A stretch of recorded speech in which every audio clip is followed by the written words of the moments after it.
जय हिंद friends, once again you are welcome to mission air force. तो फ्रेंड्स, जैसे कि मैंने बोला था कि डीएफटी का यहाँ पे आपका टेस्ट आने वाला है, कंप्लीट यहाँ पे मॉक टेस्ट है। तो इस डीएफटी के टेस्ट में, जिसे कि डायनेमिक फैक्टर टेस्ट बोलते हैं, एयरफोर्स में कंडक्ट होता है फेज सेकंड में।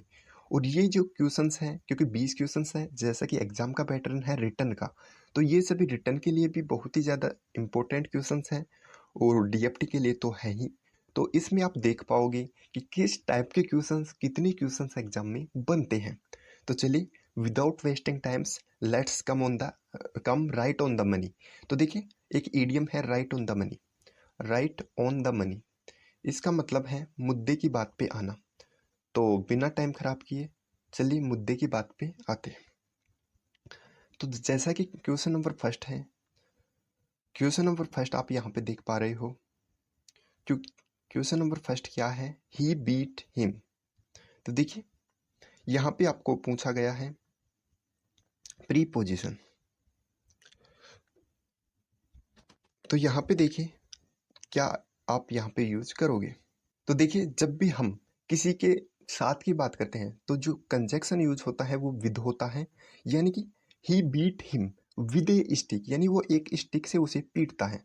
तो जब भी हम किसी हथियार की बात करें या किसी साधन की बात करें तो उसके लिए विद का यूज करते हैं।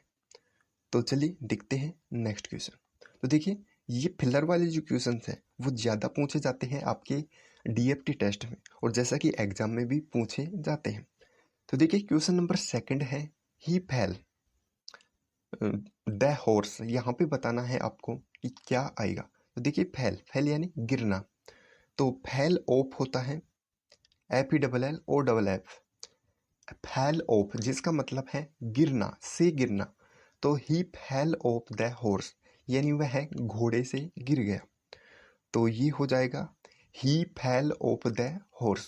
ऑप्शन नंबर डी यहाँ पे राइट है, जिसका मतलब होता है से गिरना। तो आई होप कि आप यहाँ पे समझ पा रहे होगे। क्वेश्चन नंबर थर्ड देखते हैं। क्वेश्चन नंबर थर्ड है crocodile. Crocodile live both in water and on land. तो देखिए, यहाँ पे आपको प्रीपोजिशन बतानी थी, जो कि वाटर से पहले इन आएगा और जो लैंड है उसके लिए ऑन आएगा, क्योंकि लैंड यानी कि धरती पे जीव रहते हैं और पानी में रहते हैं। तो पानी के लिए इन आएगा और धरती के लिए ऑन आएगा, लैंड के लिए। तो crocodile live both in water and on land. देखते हैं नेक्स्ट क्वेश्चन।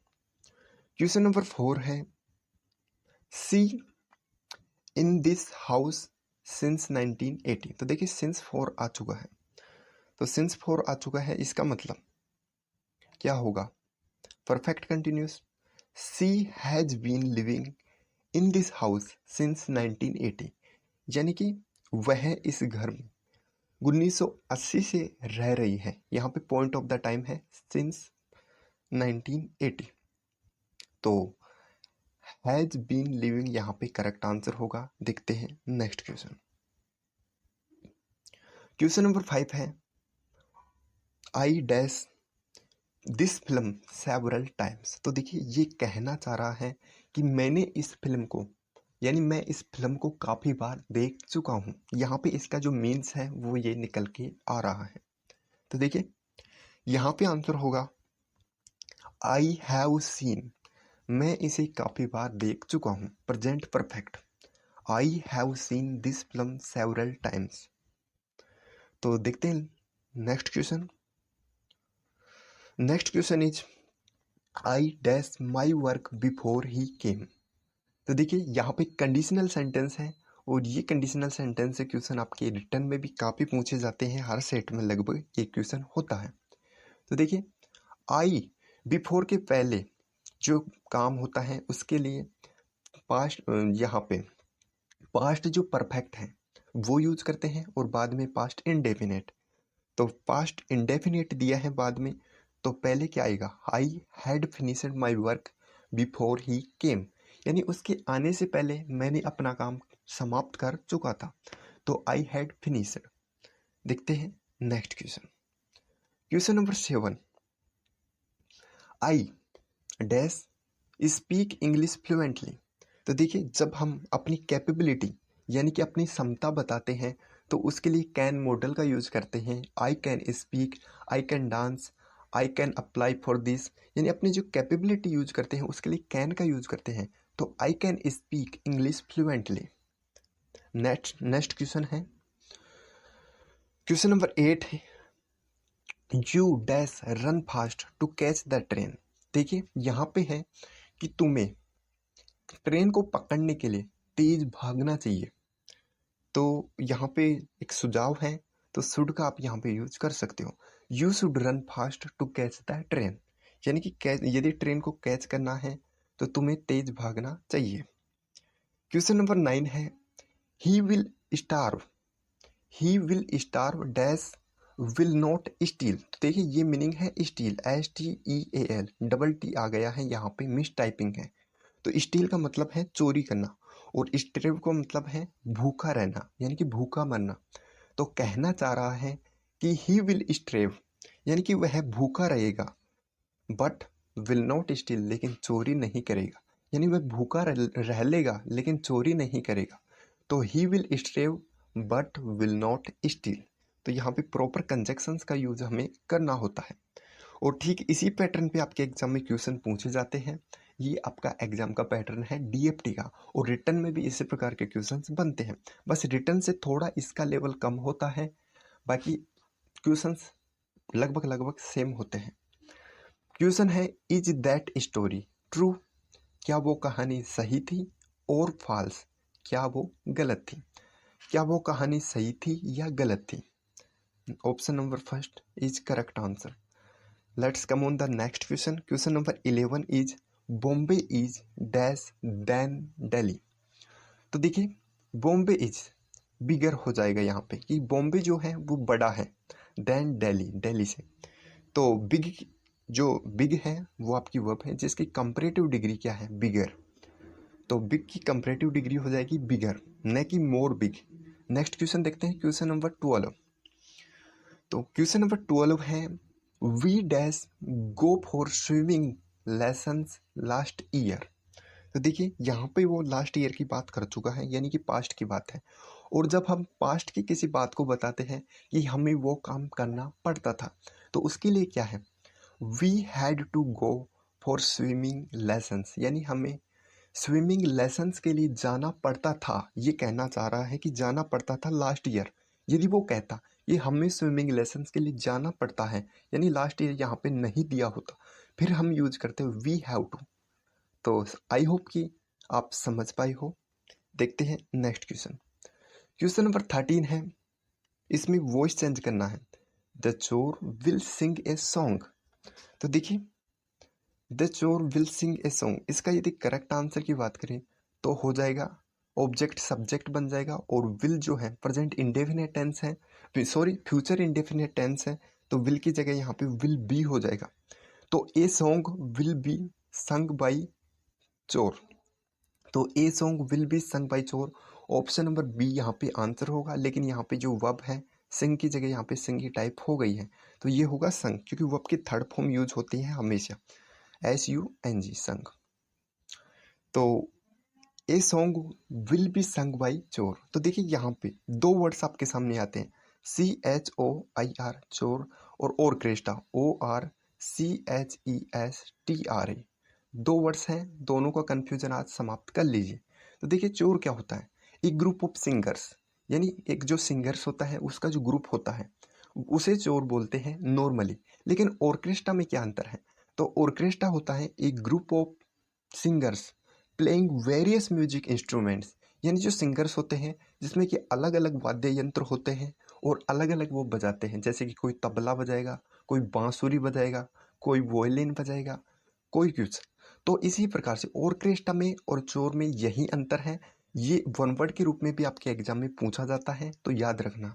चलिए देखते हैं नेक्स्ट क्वेश्चन। यदि आपको एग्जाम में दिया जाए कि a group of singers playing various music instruments, तो आपको ऑर्केस्ट्रा करना है, अन्यथा आपको यहाँ पे चोर CHOR इसे आंसर करना है। तो क्वेश्चन नंबर 14 है, सी ड्राइव ए कार। तो प्रेजेंट इंडेफिनेट है, हो जाएगा यहाँ पे a car is driven by her, is plus verb की थर्ड फॉर्म। क्वेश्चन नंबर 15 है। क्वेश्चन क्या है? He said to me when can you go to Ambala, यानी उसने मुझसे पूछा कि तुम अंबाला कब जाते हो, कब जा सकते हो। तो यहाँ पे देखिए इंट्रोगेटिव सेंटेंस है, तो इफ या वेदर के साथ स्टार्ट करेंगे, लेकिन यहाँ पे ध्यान रखिए जब WH वर्ड आपको दिया जाए कंजक्शन के रूप में तो फिर हम इफ या वेदर का यूज नहीं करते हैं। तो ऑप्शन नंबर डी यहाँ पे इनकरेक्ट हो जाएगा। तो करेक्ट आंसर क्या होगा? ही आस्क्ड मी, यानी उसने मुझसे पूछा। When I could go to Ambala, can का यहाँ पे कुड हो जाएगा। देखिए ऑप्शन नंबर ए और ऑप्शन नंबर सी मुझे दोनों सेम लग रहे हैं। He asked me when I could go to Ambala, हाँ दोनों सेम है। तो दोनों आपके आंसर्स हैं यहाँ पे टाइपिंग में दोनों सेम हो चुके हैं। तो कोई नहीं, आपको बस करेक्ट आंसर देखना है। देखते हैं नेक्स्ट क्वेश्चन। तो क्वेश्चन नंबर 16 है और ये क्वेश्चन है आपका यहाँ पे डायरेक्ट नरेशन से क्वेश्चन है ये भी। The teacher said the earth moves round the sun. तो देखिए the earth moves round the sun, ये क्या है? यूनिवर्सल फैक्ट, यानी कि सार्वभौमिकीय सत्य है, यूनिवर्सल फैक्ट है। तो जब भी यूनिवर्सल फैक्ट आए तो उसे चेंज हम नहीं करते हैं, वो सेम रहता है। तो यहाँ पे हो जाएगा the teacher said that, the teacher said that the earth moves round the sun. ठीक इसी प्रकार से option number B correct answer होगा। दैट कंजक्शन लगा देते हैं, बाकी जो आपकी रिपोर्टिंग स्पीच होती है वो सेम रहती है।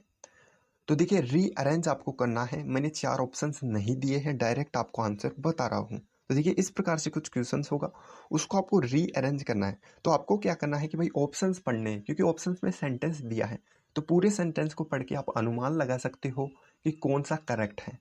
बिकॉज वहाँ पे जो सेंटेंस होता है उसका जो स्ट्रक्चर है वो आपको देखना है कि सबसे पहले सब्जेक्ट आना चाहिए, फिर हेल्पिंग वर्ब, फिर मैन वर्ब, उसके बाद आपका ऑब्जेक्ट, फिर एक्सेट्रा, इस प्रकार से।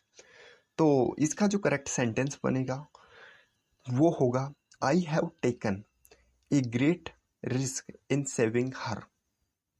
तो देखते हैं नेक्स्ट क्वेश्चन। तो क्वेश्चन नंबर आपका यहाँ पे क्या है? 18 है और इसमें आपको क्या बताना है? सिनोनिम बताना है, यानी कि पर्यायवाची आपको बताना है। कॉम्पेटिबल, तो कॉम्पेटिबल क्या होता है? कॉम्पेटिबल होता है अनुकूल, अनुकूल होता है कॉम्पेटिबल। यदि सिनोनिम की बात करें तो ऑप्शन नंबर ए हो जाएगा एग्रीएबल। ऑप्शन नंबर बी की बात करें कॉन्फ्लिक्टिव, तो ये होता है विरोधी। रिवाइलिंग ये होता है प्रतिद्वंदी, यानी कि द्वंद की भावना रखे हुए, जो कि रिवल होता है। और इम्प्रॉपर होता है अनुचित। देखते हैं नेक्स्ट क्वेश्चन। क्वेश्चन नंबर 19 है एंटोम ऑफ शिप। तो देखिए SHIP, शिप, इसका मतलब जहाज भी होता है और इसका मतलब चलना भी होता है, दोनों होता है। तो यहाँ पे ये वर्ब की तरह यूज हुआ है, तो इसका जो एंटोम है वो होल्ड हो जाएगा। यदि यहाँ पे सुनोम पूछता तो वैसल हो जाता, क्योंकि वैसल का मतलब यहाँ पे नाव होता है, और नाव के साथ साथ वैसल का मतलब बर्तन भी होता है और नाव भी होता है, दोनों ही होता है। मूविंग होता है घूमने वाला। क्राफ्ट, क्राफ्ट होता है यहाँ पे हस्तलिखित, तो हस्तकला होती है क्राफ्ट। और उसके बाद देखते हैं होल्ड, होल्ड तो इसका आंसर है ही, एंटोम आंसर है। देखते हैं लास्ट क्वेश्चन, 20 नंबर क्वेश्चन है और ये जो वर्ड है ट्रिम्प, TRIUMPH, ये एग्जाम में काफ़ी बार आ चुका है, एयरफोर्स के रिटर्न एग्जाम में भी सिनोनिम या एंटोम पूछ के। तो ट्रम्प इसका मतलब होता है जीत या विजय। तो इसका यदि एंटोम की बात करें तो डिफीट हो जाएगा, यानी कि हार। एग्जाम में फेलियर भी आपको यहाँ पे दिया जाता है, तो यहाँ पे आंसर हो जाएगा डिफीट।